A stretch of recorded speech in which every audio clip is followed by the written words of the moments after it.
To start off Halloween 2019, I thought I'd take a look at a DC Elseworlds story featuring Batman and the Prince of Darkness himself, Count Dracula. It's called Red Rain and was published in 1991. It would become the first installment in what is known as the Batman and Dracula Trilogy, with the other titles being Bloodstorm in 1994 and Crimson Mist in 1998. Now, for those of you who are unfamiliar with it, Elseworlds is an imprint DC Comics has been using since 1989 for any stories told with their characters outside the main DC Universe canon. They typically involve the supernatural, some specific gimmick, or an alternate version of history, stuff that's more fantastical than what you would typically find in the regular canon.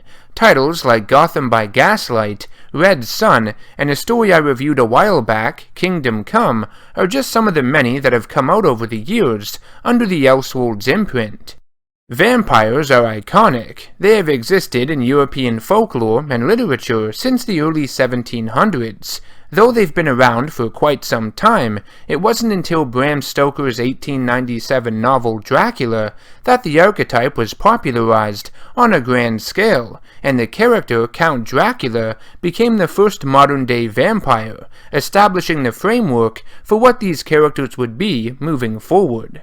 It was only fitting that Dracula be paired with Batman in a story such as Red Rain. Batman's dark imagery, preying nature, and mythical-like feel fit right in with the world and aesthetic Dracula and vampires draw from. You could even argue that Batman may have been partially influenced by Dracula in one way or another, further justifying a crossover. Without any further delay, let's take a bite into Red Rain and see if there is any method to its madness. Does it have anything significant to say? We begin with a prostitute approaching a mysterious man who has just arrived from Europe. She asks him for money and tells him there is a couch someone threw away in the alley they can get acquainted on. He tells her that he doesn't give, only takes, so she better have a strap on. Anyways, he takes a bite out of her neck and sucks out some of her blood. Batman arrives and finds the body, the second so far. The next night he finds another victim, which makes 3 in a series of murders targeting Gotham's homeless, which the media seems to be ignoring. The number quickly climbs to 19, and when Commissioner Gordon meets with Mayor Woods, he is told to investigate it under the radar so as not to affect his re-election. Batman attempts to save another victim and is confronted by a woman who appears to have gone mad. She possesses immense strength and speed, easily overpowering him and getting away. Batman returns to the Batcave and tells Alfred to cancel all upcoming Bruce Wayne obligations. He is too tired and busy to attend. When he arrives in his room, the reality sets in, that he is in fact sick of the sunlight and prefers the darkness. It's the only thing that has any meaning to him. In his eyes, Bruce Wayne is dead, leaving only Batman. Night has arrived once again, and Batman is awake. For the past several nights he has been visited by a mysterious woman, a vampire. Is she real? Is she just a dream? When he goes out to the garage to hop into his car, the door is locked and he breaks the handle off with ease. He then proceeds to move it, lifting it off the ground with little effort. He goes to his doctor where his blood is tested, which appears to be fine, though there are strange contusions on his back, which may have been from his fight earlier. Batman goes to his occult advisor, Ariane, to obtain information on his vampire foes. She tells him about their immortality, superhuman strength and speed, ability to transform into bats, mist, or wolves, and their weaknesses to silver, sunlight, crosses, oak stakes in the heart, and decapitation, the usual stuff. Batman goes to Potter's Fields, a simple graveyard provided by the city for Gotham's homeless. He notices that many of the graves have been emptied. He enters the courtyard in search of those responsible and finds a grate, ripping it out of the ground with his newfound strength. He enters believing he has descended into some form of cold hell within the sewers and finds countless bodies stacked on top of each other. The ones at the bottom begin to move and reanimate as bloodthirsty, zombie-like vampires. Batman runs from them, but finds more feasting on a fresh corpse. Cornered, the Dark Knight is forced to fight the rotting vampire horde. Despite his strength, Batman is outnumbered by theirs. Before he can be killed, oak stakes are fired at the vampires by a group known as the Others, led by a rogue vampire named Tanya. They are quickly interrupted by Dracula in his monstrous bat form. As he returns to his humanoid appearance, he orders them all on their knees with his hypnosis. He then demands that they shoot themselves and put an end to their existences. Before they can complete his hypnotic suggestion, Batman kicks Dracula in the face. Much to his surprise, how could Batman resist his power? Dracula can smell the blood coming from Batman, and it drives him crazy. Batman tells him if he wants it, he has to come and get it, as he paints a cross with his own blood on the sewer wall. They stare each other down until dawn, neither one able to attack the other. Dracula vows to kill him the next time they meet, as Batman returns to the surface. As Alfred tends to Bruce's wounds, he notices his master's back, still kept hidden from the reader. Dracula returns to where Tanya and her men were fighting his army to find them all dead and the others gone. As Bruce rests, he is confronted by Tanya again, who is now fully materialized in Wayne's consciousness. She tells him that she was once a servant of Dracula who fled, breaking his spell over her after he had killed an innocent child in front of her eyes. Over the years, she was able to create a special serum housing artificial plasma, which acts as a blood substitute, though giving up real blood was like fighting a severe drug addiction. She gathered other vampires that sought to oppose their master, and formed the Others, which have attempted to kill the Lord of the Undead for centuries. Because they are still susceptible to Dracula's persuasion, she has come to Batman, giving him the abilities of a vampire, essentially turning him into one, but allowing him to maintain his humanity. Batman and Tanya meet with Commissioner Gordon and tell him about the vampire infestation. He is reluctant to believe in them, despite all the evidence of the murder victims adding up. To convince him, Tanya orders him to shoot her, which he does when she tries to attack him. Tanya's body heals itself instantly, and it makes Gordon a believer. Batman and Tanya have a plan to destroy the vampire hordes, and Commissioner Gordon will hold a press conference telling the city about the homeless deaths which the mayor was so adamant about hiding, minus all the vampire stuff, of course. As Gordon departs, Batman collapses, succumbing to his injuries and exhaustion. He has an intense fever but is saved when Tanya gives him some of her blood in a transfusion. After going downstairs, Wayne Manor is attacked by a group of vampires, and a news broadcast informs Bruce and Alfred that Commissioner Gordon is missing. We cut to Dracula's lair, where he is intimidating the police commissioner, telling him that he may be a murderer, but so are humans. They are a steady competition to him in that field. Dracula has grown mad, feeding off the blood of modern-day humans. They sicken him and have made him even more monstrous as a result. If Gordon didn't believe in vampires before, he sure as shit does now. Dracula carries the Commissioner into the night sky, hoping to lure out his foe. Batman arrives at Dracula's lair and tricks all of the vampires into following him through the sewers. Any that stay behind are herded towards Batman by Tanya and her followers. Batman blows through a sewer wall and lures the vampires into the Batcave. He detonates explosive charges, which burn the vampires to a crisp. Those not caught in the blast run out and are killed by sunlight. Tanya confronts Dracula, who has returned, as the explosion fills the cave, sacrificing herself to take him out. Batman then hops into a special capsule and detonates even more explosive charges, this time bringing the entirety of Wayne Manor down. Bruce exits the capsule and acknowledges Tanya's courageousness.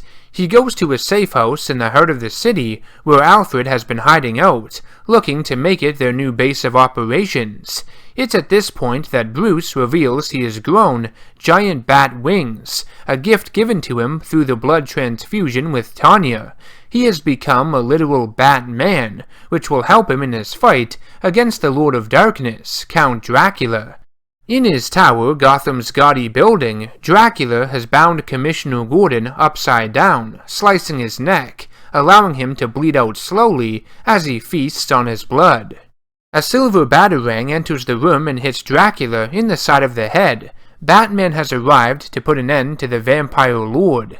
He releases Gordon, and Dracula tells him that Tanya is dead, the city and its humans are his, and now so are the bats. Batman throws even more silver batarangs, which begin to burn Dracula's flesh. He jumps out a window and transforms, with the Dark Knight in hot pursuit. They collide in the sky, and Dracula sinks his teeth into Batman. Lightning strikes and damages a nearby telephone pole as Batman stabs Dracula with another silver batarang, before impaling him on said pole, right through the heart. His body catches fire as Batman looks on. Still bleeding, Bruce believes he is dying, and Alfred arrives, but is too late. A week later, the good butler watches over Bruce Wayne's grave. However, he has kept his body deep underground elsewhere. Batman tells Alfred that Bruce Wayne may be dead, but the Batman will live on forever, now immortal, a vampire who fights for good. So that's Batman and Dracula, Red Rain. Is it one of the best Batman storylines ever told? No. Is it layered with a plethora of complex themes? Not really. But it is a fun Elseworld story, and its depiction of a Batman vs. Dracula heavyweight bout is quite satisfying. It's an enjoyable read. Batman and Dracula are very similar in many ways, and you could argue that Batman was partially influenced by the latter. Both characters bring out the primitive emotions of their audience. They are both entities, mythological creatures, shrouded in mystery. Some people believe in them, and some people don't, and I find that comparison very fascinating. It's fueled by one superstition. Throughout the story, the idea of vampires being real is put into question, so is their morality. Can they be good, noble? Something we of course find out in the end. Batman doesn't believe in vampires at first, and it's only through Tanya and his own transformation that the truth becomes a reality for him. One of my favorite lines in the entire story is when Batman asks Ariane, the occult advisor, if she believes in vampires. She responds in saying sure, only because it's night, ask me in the morning. And that goes back to all this being fueled by superstition, and at the root of that, fear. For example, I personally don't believe in ghosts, but if you stick me in the middle of a creepy forest late at night, filled with fog, I might start looking over my shoulder too. My mind will make me believe in that instant, even if I would think otherwise during the light of day. In Red Rain, not only does Batman and characters such as Alfred and Commissioner Gordon question the existence of vampires, but Bruce Wayne himself accepts the fact that he may be losing his humanity. As the story progresses, Wayne begins to hate the sunlight and would rather remain in darkness.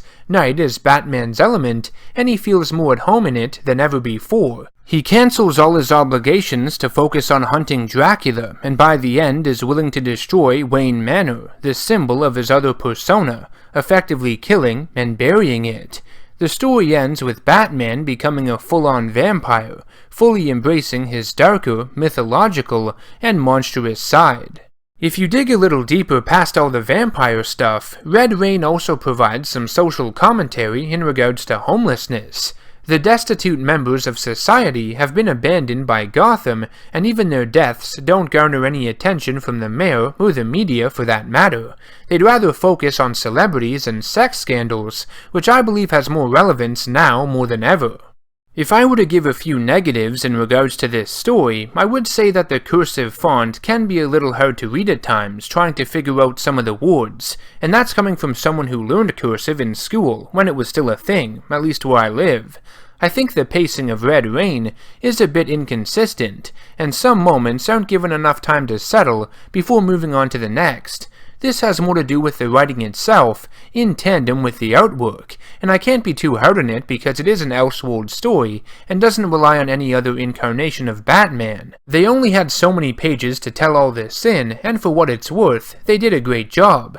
Speaking of the artwork, that too can be a little inconsistent. Some of it is good, but some of it is just awkward looking. I think it was meant to be a little strange though because of the style and tone of the story, but tell me why a sewer grate goes from looking like this to this within a few short panels. I think it was meant to be raining during the majority of this story, but the artwork doesn't always reflect that, which can be a little confusing. In regards to the Red Rain title, it refers to the chemicals turning the precipitation red due to some form of accidental alchemy. It's not explained very well. As Batman further transforms into a vampire, the term Red Rain is also used to illustrate this ominous truth that he is changing, it's hurting him. It also describes an absence of life, that it is slowly leaving not only Batman, but Gotham itself.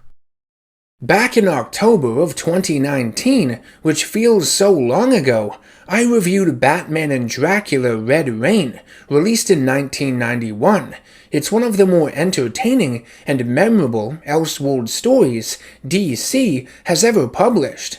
It centers around Batman taking on a family of vampires being led by Count Dracula himself, who have been targeting the poor and homeless in Gotham City. Bruce Wayne gets bitten by a rogue vampire named Tanya, a former member of Dracula's brood, who helps him stop the centuries-old creature.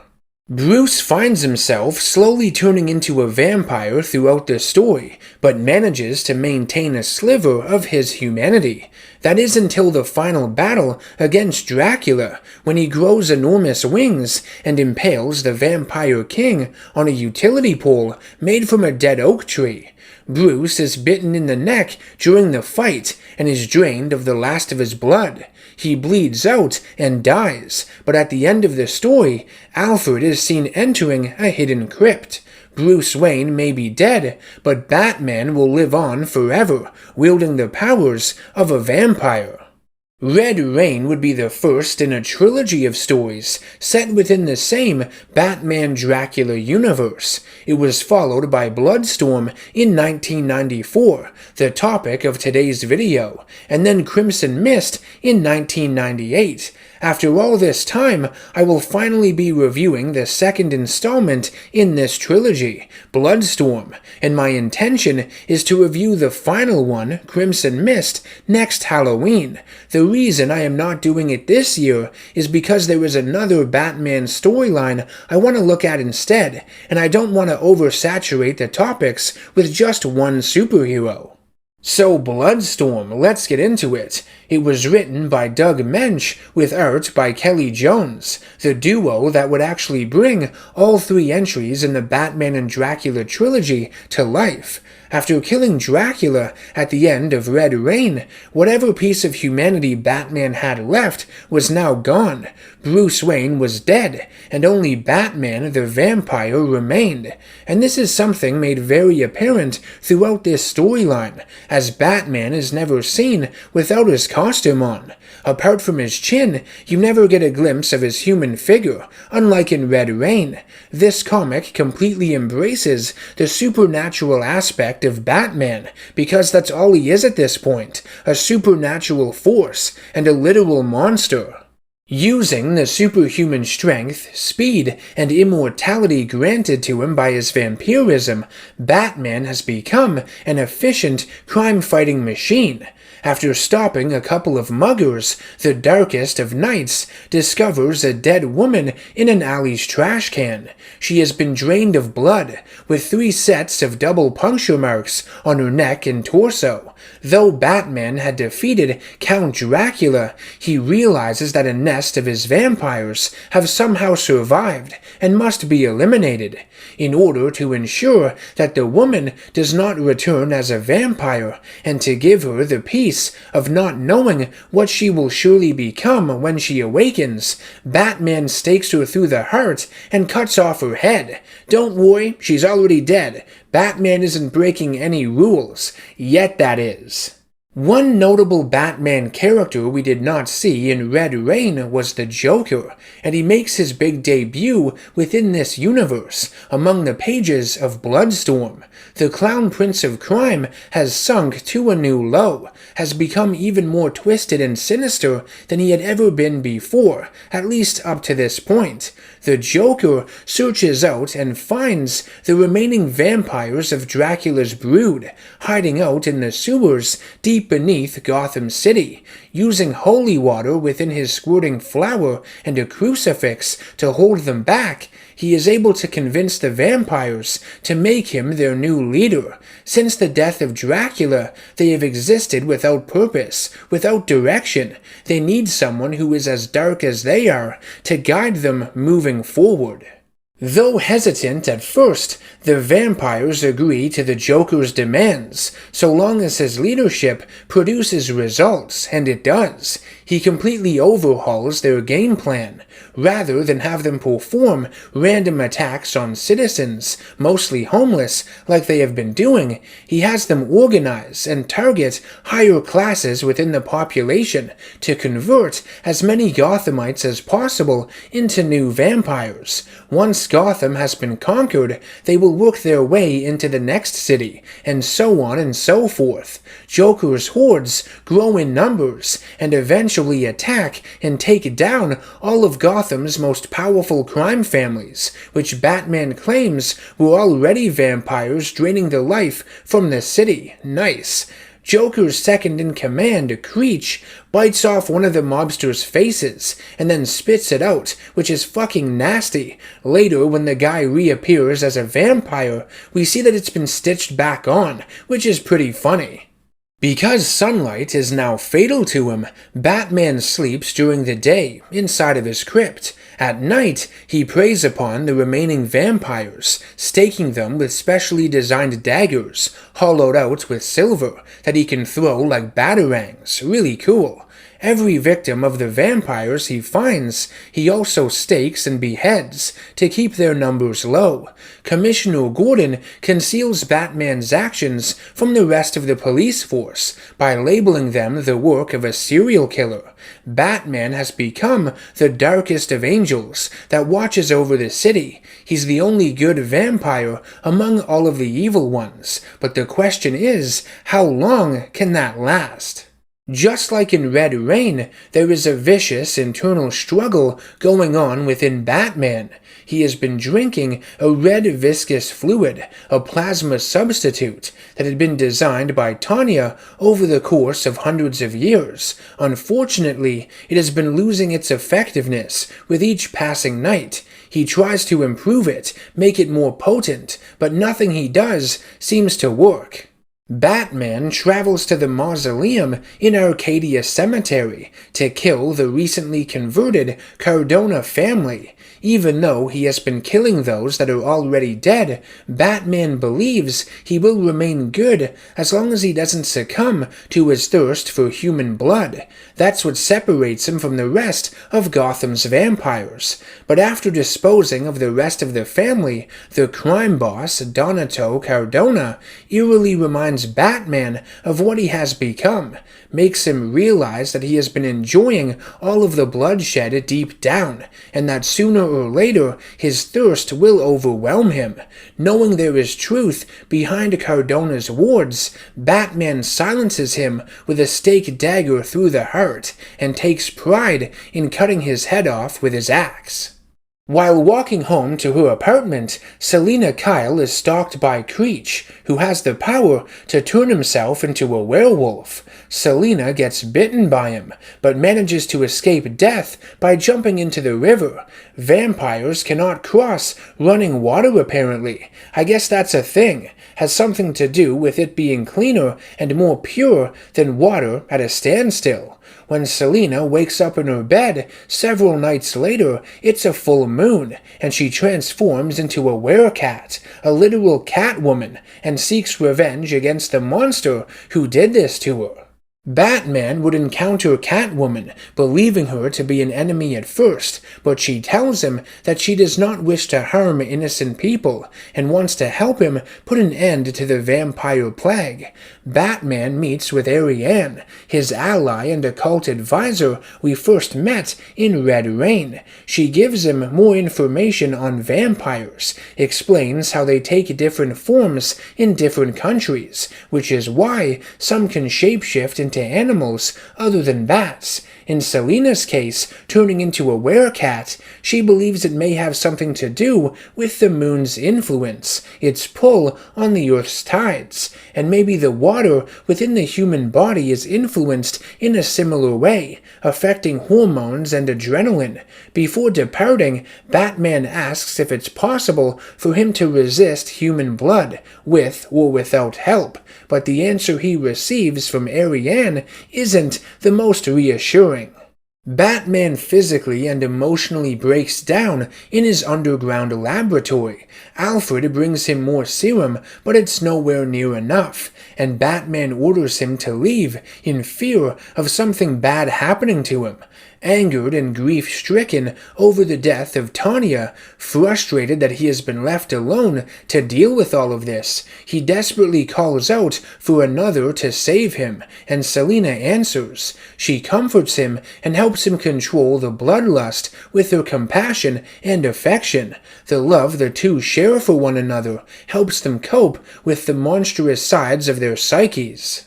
Joker's vampire army continues to grow in number, too much for Batman and Catwoman to take on alone, so Batman asks Jim Gordon to assemble a team of vampire hunters to kill as many of the slumbering beasts as they can during the day to help even the odds. Alfred becomes one of these vampire hunters, and he and Gordon find themselves sick to their stomachs over what they are forced to do, breaking every known rule in the book, but their actions are necessary to rid Gotham of the vampires. They do what must be done, and lend Batman a helping hand, or stake. Eventually, thanks to their efforts, Joker's horde is reduced in number to only 15 vampires left in the city. Joker sets a trap for Batman inside of a church, and his minions lure him there. They surround Batman and Catwoman, firing at them with crossbows loaded with wooden stake arrows. Batman manages to kill them all, one by one, and Catwoman rips out Creature's intestines and heart, reveling in her victory over him.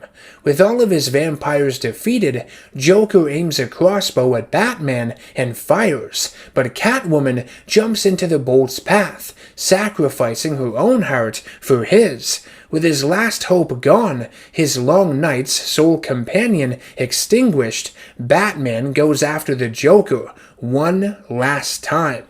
Joker tries to slow Batman down with a room full of crosses and sprays him in the face with holy water, but neither are effective because Batman's heart is still pure. He has not yet tasted human blood, but the Darkest Night decides the Joker will be his first victim. Batman breaks his neck and finally has some of that deliciously flavorful forbidden fruit punch, giving Joker the last laugh. After feasting, Batman has a moment of realization of what he has done. The crosses start burning him, but he is still able to find enough strength to stake Joker's heart and behead him before fleeing. Alfred finds a note from Batman the following morning, telling him what had happened and that he had failed. Batman gives his loyal butler one final task. As he sleeps, Alfred and Gordon enter Batman's crypt and stake him through the heart, putting the final of Gotham's vampires to rest and giving Bruce Wayne the peace he so rightfully deserves. Batman Bloodstorm is a really fun story, especially to read around Halloween. I think when it comes to vampires, the Batman and Dracula Trilogy are some of the best in the superhero genre, probably my favorite, and with Bloodstorm, I think it has the strongest narrative of the three, is the most compelling. You have all the crazy visuals and intense violence that all three stories provide, but this one has the most to say, I think, with its theme.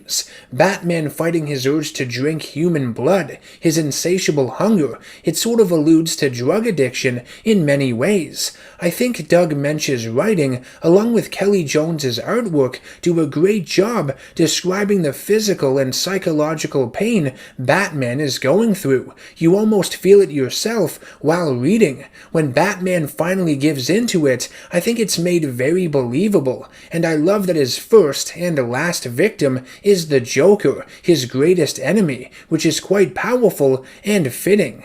I can see some people not enjoying some of the more lustful and sexual aspects to this story surrounding Catwoman, that all that stuff sort of gets in the way of the more interesting side of the story centering around Batman's thirst for blood, but I don't know, I kinda like it. I'm glad it's in the story. It adds a whole other layer to everything going on.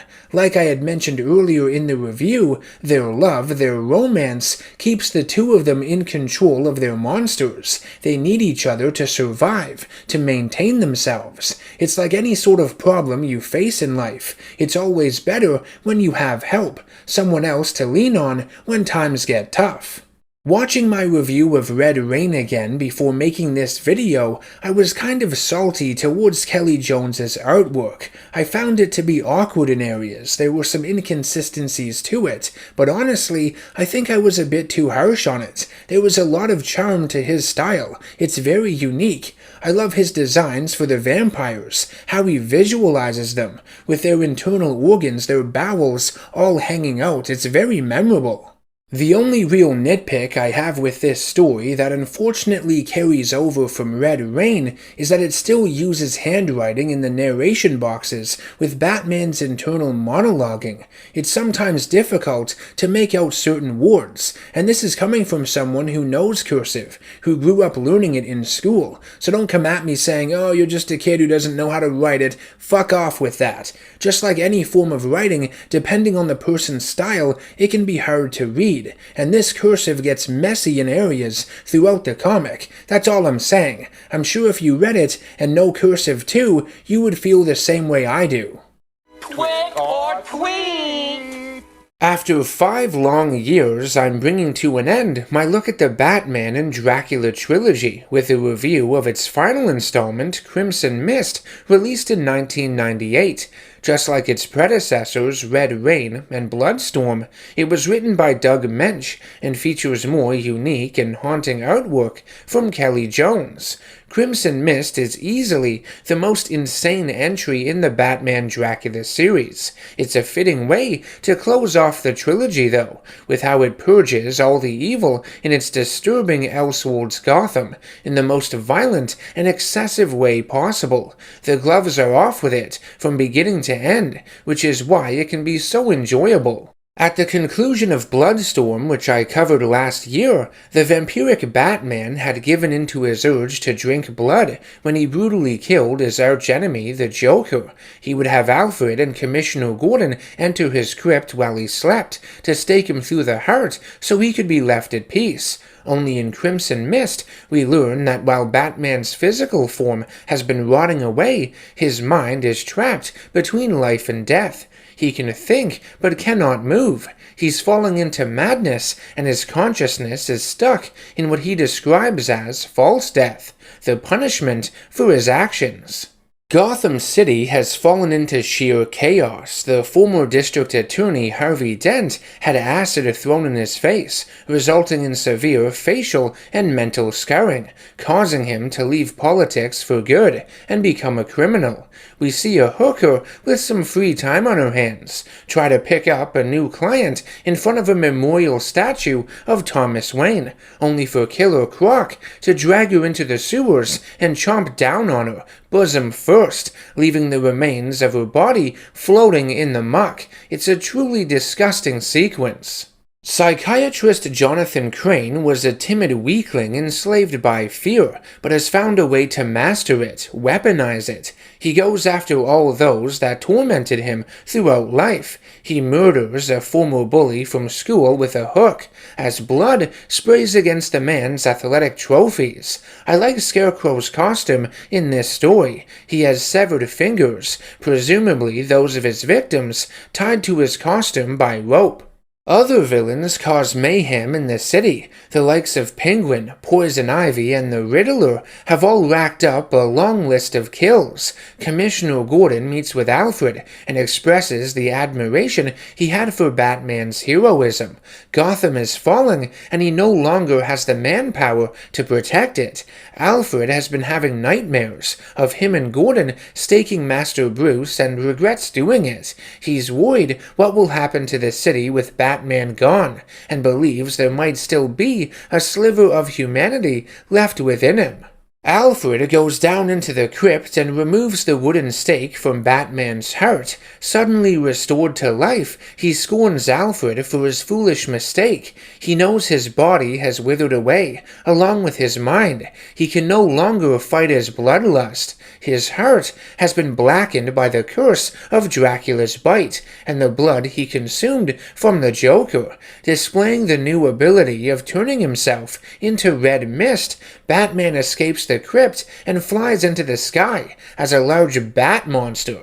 The Darkest Knight goes on a killing spree, draining the blood from the necks of his rogues gallery, and then cutting off their heads to prevent them from coming back as his vampire underlings. Penguin, the Riddler, who has stitches on his face and front torso in the shape of a question mark in this universe, Poison Ivy, Scarecrow, and Black Mask, and his false facers, they all meet their horrifying ends. Batman uses Scarecrow's own fear gas against him, in a similar sequence to what we would see depicted in 2005's Batman Begins. The heads of Black Mask and his gang are stabbed onto the gateposts of Blackgate Penitentiary, positioned to face the cell windows, to warn all the inmates inside.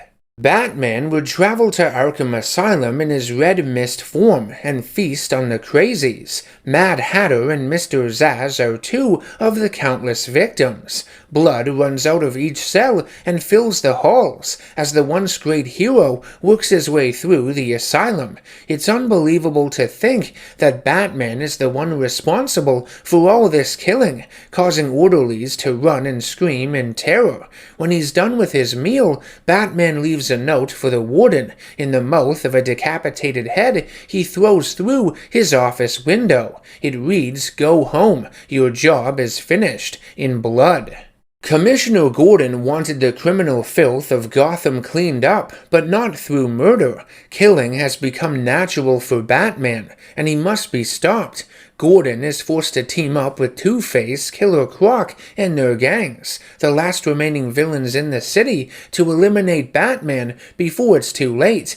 They go to Batman's lair in the Batcave, beneath the ruins of Old Wayne Manor. Explosives are armed that will detonate and expose the deadly vampire to direct sunlight and disintegrate him. After Batman is shot by a crossbow by Gordon and seemingly falls into the abyss, Two-Face and Killer Croc turn on Alfred and the Commissioner. Alfred would end up offering himself to his master Bruce in order to heal him and give him the strength needed to save Gordon. Once he drains Alfred of blood and cuts off his head, Batman promises to end the rest of them, so there will be nothing left.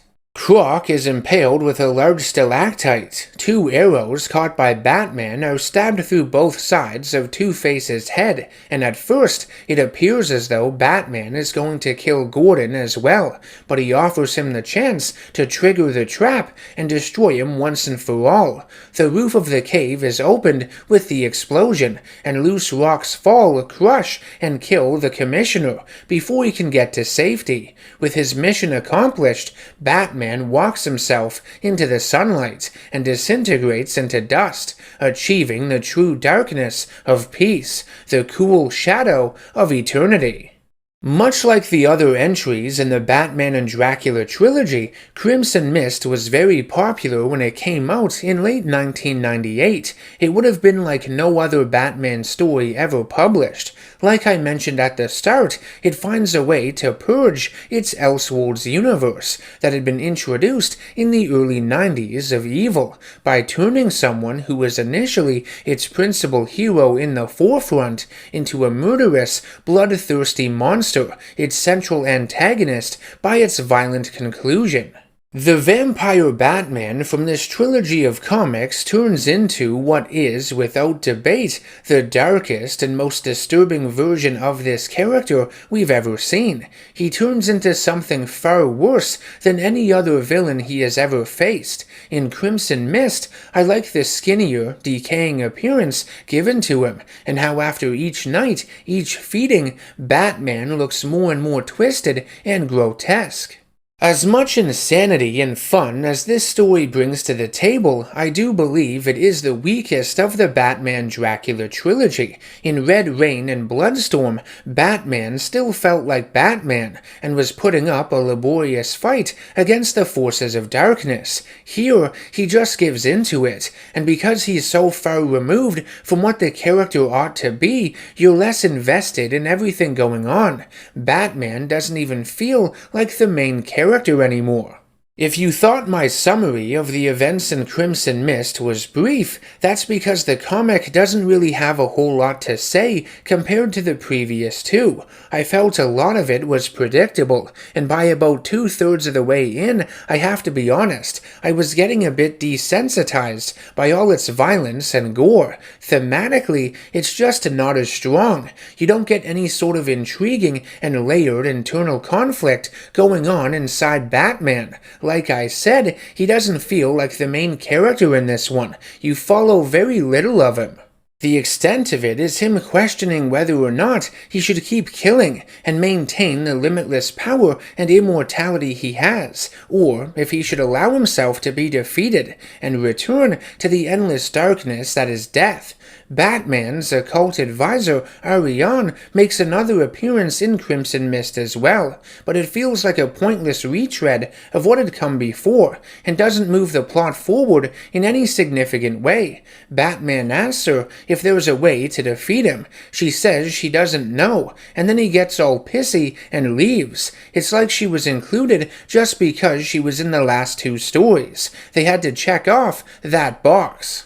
I do like the sequence, though, where he comes to the realization that once all the criminals in Gotham have been killed and fed on, he will have to switch his focus to innocence in order to sustain himself. Eventually, he will surely find brides, create his own army, and become an even worse vampiric force than even Count Dracula was. He understands that either he must fall or all of humanity will. That's a scary thought. Even though this original incarnation of vampire Batman and his world came to an end in Crimson Mist, they have popped up throughout the DC Comics multiverse in the years since. In the Infinite Halloween special from 2007, there's a short story in it called Red Rain Bloodlust, narrated by the Mad Hatter, that depicts Batman murdering Dick Grayson's parents in an alley. And the following year, in Countdown Presents The Search for Ray Palmer, Red Rain, we see that vampire Batman had bitten Grayson and turned him into his undead sidekick, Robin.